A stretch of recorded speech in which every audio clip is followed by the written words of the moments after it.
साधु संगमुपासते च सततम् धन्यो गृहस्थ आश्रम। धन्यो गृहस्थ आश्रम सानंद सदनम सुतास्तु सुधीय कांता प्रिय लापिनी। इसका अर्थ है वह घर स्वर्ग जैसा है जिस घर में पुत्र बुद्धिमान हो। सानंद सदनम सुतास्तु सुधीय, पुत्र हो बुद्धिमान, आज्ञाकारी हो, बड़ों के प्रति पूज्यता का भाव रखता हो। मैं निवेदन करना चाहूंगा, इस धरती के वह लोग बहुत बड़े अमीर हैं जिनके पास औलाद बढ़िया है, संतान बढ़िया है। नहीं तो धृतराष्ट्र का राज्य कितना भी बड़ा हो किसी काम का नहीं है। यदि संतान ठीक नहीं है तो कुछ भी नहीं है। 5-4 सुखों का वर्णन किया है, उसमें संतान को एक सुख बताया। ग्रंथ में तो संतान को आनंद बताया। जब नंद के यहाँ कृष्ण जैसा पुत्र होता है तब संत देली पर क्या गा रहे थे कि नंद के आनंद भयो जय कन्हैया लाल की,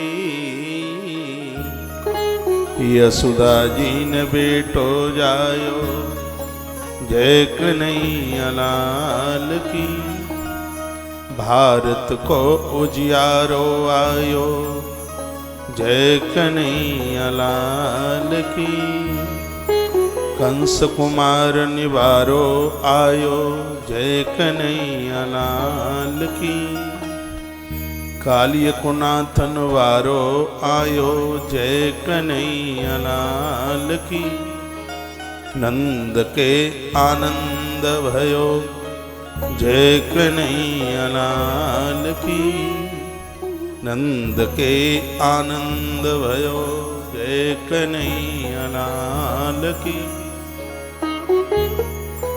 तो नंद के आनंद भयो, आपकी संतान आपका आनंद है। सानंद सदनम सुतास्तु सुधीय, ऐसी औलाद जो घर के लोगों को सुख देती है और बुद्धिमान है। भैया वह घर परिवार किसी स्वर्ग से कम नहीं है, जहां बच्चे माँ बाबू जी की बात मानते हैं, उल्टा पुल्टा नहीं खाते पीते, व्यसन नहीं है किसी प्रकार का। कोरे कागज पर लिख लीजिएगा, इस धरती के एक विशेष अमीरों में से आप हैं।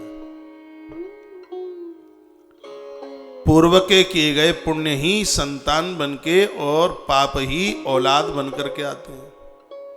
फिर किसी को दोष मत दीजिएगा कि ऐसा है कि ऐसा है कि ऐसा है कि ऐसा है। प्रारब्ध ही कुछ न कुछ ये बन के आ जाता है। और मैं पुनः आप सबका ध्यान एकाग्र चित्तित करना चाहूंगा। जैसा कि ग्रंथ ने कहा है कि तुम ढंग की औलाद को जन्म न दे सको तो अविवाहित रहो। ये कीड़े मकोड़ों को जन्म देने की कोई जरूरत नहीं है। क्या करोगे इन कीड़े मकोड़ों को, सांपों को जन्म दे के क्या करोगे? ये तो भैया डसेंगे, फिर ये तुम में भी लाठी देंगे और लोगों को भी मारेंगे। ऐसे ऊंट पटांग इन कीड़े मकोड़ों को काई को जन्म दे रहे हो? रसखान और वो बाबा तुलसी कहते थे, रहीम और भी काफी संतों ने पुत्रवती जुवती, हमारे बाबा तुलसी कहते हैं पुत्रवती जुवती जगत सोई, रघुबर भगत जासु, नहीं तो नतर वांझ बलवाद व्यानी। ऐसी बढ़िया संतान को जन्म दे पाए तो वांझ रह जाए तो ज्यादा बढ़िया। एक जुआरी तो नहीं पैदा होगा, एक डाकू तो पैदा नहीं होगा। इसलिए क्या सुंदर लिखा है, सानंद सदनम सुतास्तु सुधीय। जिनके घर में संतान बुद्धिमान है, भगवान का धन्यवाद करो।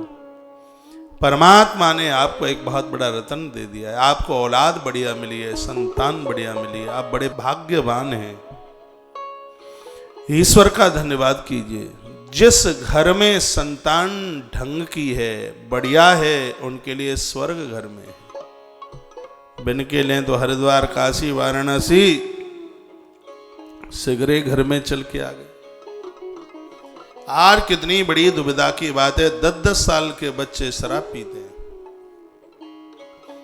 रात को मैं फोन सुनता हूं ना आपके, आप कहते हैं महाराज जी इतना बिगड़ा हुआ है, बस पूछो ही मत।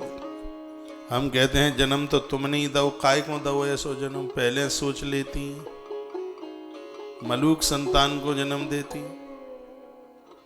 बच्चा गर्भ में आता है, उससे पहले संस्कारों का वर्णन हमारी भारतीय सनातन संस्कृति में किया। याज्ञवल्क्य की स्मृति इसलिए हमने आरंभ में सुनाई, शुरू में उसमें संपूर्ण 16 संस्कारों का वर्णन बहुत विस्तार पूर्वक किया।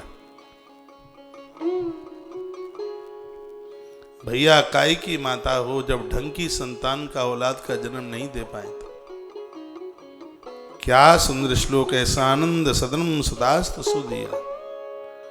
ऐसी संतान होती जो माता पिता, गुरुजन और भगवान के वाक्यों का आदर करती। इनका आदर करने वाले तो लोग आंख बंद करके भी कहीं भी हाथ डाल दें, वहीं उनको सफलता मिलती है। मात पिता गुरु प्रभु की वाणी, बिन ही विचार करे ही शुभ जानी। इनके आदेश का पालन नेत्र बंद करके भी करोगे तो शुभ ही होगा, अकल्याण हो ही नहीं सकता।